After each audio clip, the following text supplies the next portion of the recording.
Hello and welcome. Today's video begins with a simple question. Have you ever been sucked into an emotionally charged situation, seemingly without really knowing what happened? Maybe you made a seemingly innocuous comment, and suddenly you found yourself in a heated argument, and maybe afterwards, it's clear how this argument could have easily been avoided, since you clearly saw that it came out of a misunderstanding. And yet, there you were, feeling like you had to fiercely defend something that wasn't yours to begin with. And now you're feeling terrible. Now, as we are waking up to the realization that the world is not what it appears to be, it becomes more and more plausible that hidden forces are influencing our behavior. And whether things are exactly as Vadim Zeland claims in his book, Reality Transurfing, or not, if you're observant enough, you can see that reality seems to operate in the way that he describes. So what are pendulums, how do they operate, and why are they important to understand? Pendulums are energetic structures created by collective thoughts and emotions. They arise whenever a group of people begins to think or act in the same way. These structures in themselves are not necessarily harmful, but can often become parasitic, drawing energy from those who engage with them, influencing thoughts and behaviors to ensure their own survival. Pendulums thrive on your energy and attention, feeding on emotional responses, especially negative ones. When you react to something with strong emotions, whether it be anger, fear, or indignation, you are effectively giving your energy to the pendulum, making it stronger. The more people participate in the pendulum's oscillations, the more powerful it becomes. For instance, social movements, political ideologies, or even mundane trends can become pendulums that sway people into a specific rhythm, often without them realizing it. A key aspect of all of this is to get out of reactive mode, as pendulums feed off of the energy created by our emotional reactions. This, however, takes some practice. We usually have ingrained habits of reacting to similar situations, and we need to train ourselves to just feel the emotions and then respond in a conscious manner, in line with who we truly want to be, our true intentions, and the values we hold.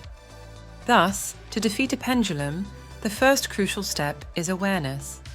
If we are unaccustomed to observing ourselves, our thought, emotions, words, and actions, it is often shocking to realize how irrationally we often respond to the situations that we are facing. Therefore, you need to recognize when you are being influenced by external forces that do not serve your personal goals or well-being. This requires an acute sense of self-awareness and mindfulness. You need to observe your thoughts and emotions, understanding that not all of them originate from your true self. Some are the result of the pendulum's influence, pushing you to react in ways that feed it more energy. This also means de-identifying with thoughts. Many people walk around thinking they are the voice that constantly speaks in their heads, and which, if they try, they will notice is impossible to silence. So they trust what the voice is telling them. And even those that start to wake up to the fact that this voice is no more them than any other voice, usually have a hard time remembering this as soon as an emotion gets triggered. So this requires some conscious effort and practice to get into a new relation to one's thoughts. We have a video on this topic in the end screen. Once you're aware of a pendulum's presence, the next step is to avoid giving it your energy. This can be done through what Zeland calls dropping importance. Pendulums gain strength from the importance you assign to them. When you see something as critically important, whether positively or negatively, you amplify your emotional reaction to it, which, in turn, feeds the pendulum. By reducing the importance you place on things, you diminish your emotional reactions, thereby starving the pendulum of the energy it needs to survive. Importance also makes it more likely that you will react to emotionally triggering circumstances, as the emotional charge will be higher when you experience something that you really want as threatened. This can be tricky in the beginning, as we may feel that we lose our drive or won't enjoy reaching our goals anymore if we drop the importance of having something. The key is to have a clear goal, but then drop any expectations and just do our best to instead enjoy the present moment on our way towards it, while being open to do course corrections when they present themselves. This becomes easier the more you cultivate present moment awareness, or mindfulness. As the present moment becomes more and more exciting, the more you become aware of all of the impressions and sensations that priorly just passed you by. This is closely related to the concept of detachment. Detachment does not mean indifference, but rather the ability to engage with the world without becoming emotionally ensnared by it. When you are detached, you can observe pendulums without reacting to them, which significantly reduces their power over you. Detachment allows you to remain centered and focused on your own path, rather than getting swept up in the oscillations of external forces. Another effective method is what Zeland refers to as going with the flow. Instead of resisting the pendulum or reacting strongly against it, you simply acknowledge its presence and allow it to pass without engaging. This does not mean passive acceptance, but rather an active choice to not let it disturb your inner equilibrium. When you do not resonate with the pendulum's frequency, it cannot hook into you, and over time it will lose its grip on you. Observe also that we are mainly talking about an inner attitude and how you respond on the inside here, and of getting out of the reactive mode that we talked about before. Zeland also introduces the concept of coordinating intention, which involves using the power of positive intention to align yourself with a different, more beneficial pendulum, or to create your own. Rather than being a victim of existing pendulums, you can generate your own life trajectory by setting clear, positive intentions and staying focused on them. By doing so, you shift your energy towards something constructive and life-affirming, effectively creating a new reality that is aligned with your personal goals and desires. The practice of framing is another tool to weaken pendulums. This involves consciously choosing how you perceive and react to situations. Instead of seeing challenges as threats, you reframe them as opportunities. By doing this, you alter the vibrational frequency of your response, making it incompatible with the pendulum's influence. This shift in perspective allows you to maintain control over your energy and direct it where it serves you best. This is again a bit tricky. You can't just convince your mind that something you perceive as a disaster is actually a good thing, but you can start looking for positive consequences of a bad situation, as there are usually some, and you can use negative situations to train yourself to be less reactive. And it is possible that one bad situation actually helps you avoid a worse one that you cannot see. Just to name a few examples. Start having a conversation with yourself to see if you can find your own. Again, this is about directing your attention away from your external reality towards your internal reality. Visualization techniques can also be powerful in defeating pendulums. By vividly imagining the outcome you desire, rather than the one the pendulum is pushing you towards, you create a strong mental image that guides your reality in a direction that aligns with your true intentions.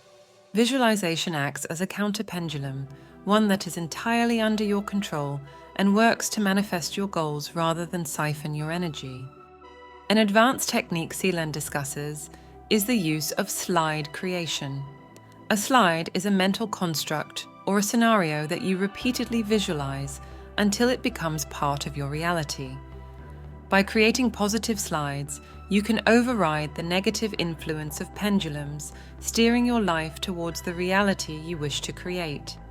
This process involves vivid, detailed visualization combined with emotional engagement, but importantly, without assigning it too much importance. The balance is crucial: strong intention, but low importance. Zeland also advises on the use of pendulum dissipation, which involves consciously interrupting the pendulum's energy flow. This can be done by introducing an element of unpredictability or absurdity into the situation. Pendulums rely on predictable, repeated patterns of behavior. When you act in a way that is unexpected or humorous, it disrupts the pendulum's rhythm, causing it to lose its grip. Laughter and absurdity can be particularly effective because they are high-energy responses that do not feed the pendulum in the way negative emotions do. This is actually something to think of outside of this context as well. We usually operate by very fixed parameters, seldomly moving outside of our habitual ways of behaving, often even outside of habitual ways of thinking. Think of what this means in terms of self-determination and the exercise of free will, and how many opportunities we might have that we never see because we are stuck in the same old patterns without even realizing it. Finally, one of the most effective strategies against pendulums is to cultivate inner peace and harmony. When your inner state is one of calm and balance, pendulums struggle to affect you because they thrive on disturbance and agitation. Regular practices such as meditation, mindfulness, and deep breathing can help maintain this inner equilibrium, making you less susceptible to external influences. When you are in a state of inner peace, you are aligned with your true self, and the oscillations of pendulums have little to no effect on you. In summary, defeating pendulums involves a combination of awareness, detachment, reducing importance, visualization, and maintaining inner peace.